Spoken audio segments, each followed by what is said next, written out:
say thank you very much for inviting me. I'm pretty simple, and I happen to believe that no human being is ever born really to be anybody's slave. And I think it's incumbent on all of us to live that out.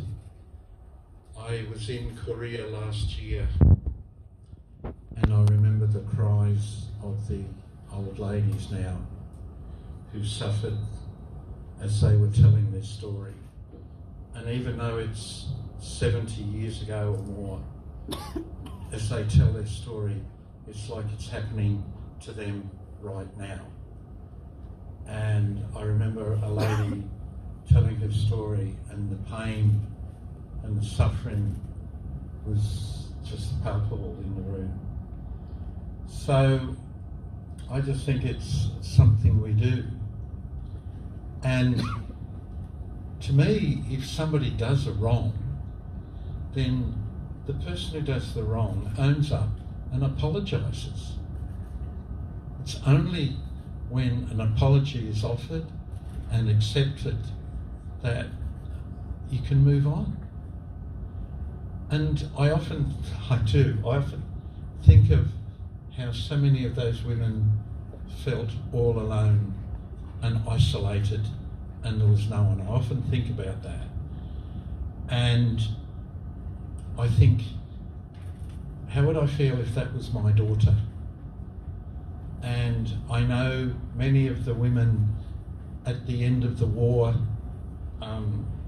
the Americans just took over and started doing the same thing. And I know some of the families couldn't take their daughters back because they felt so much shame. So not only were they humiliated in one way, they were humiliated in the way of not being welcomed back into their families. And I think, how can we make up for that? Now, in my church, we have that statue there with the empty chair. My church looks after the homeless, the lost, the needy, the poor, the mad. I see people come up,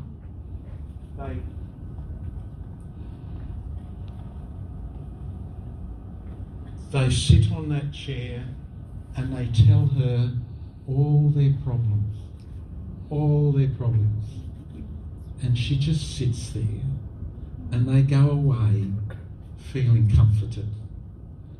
And I hope those women know that out of a great wrong, a lot of people have found some solace. And for me, the battle goes on forever. For me, it's a thing that no human being, male or female, should ever be anybody else's slave and be forced to do what they are told to do. That just goes against all the laws of all humanity. Christian, Buddhist, you name it, goes against all those laws. So that statue, for me, nobody's going to shift that statue. Nobody. The only change is going to be it's going out the front of the church. Thank you.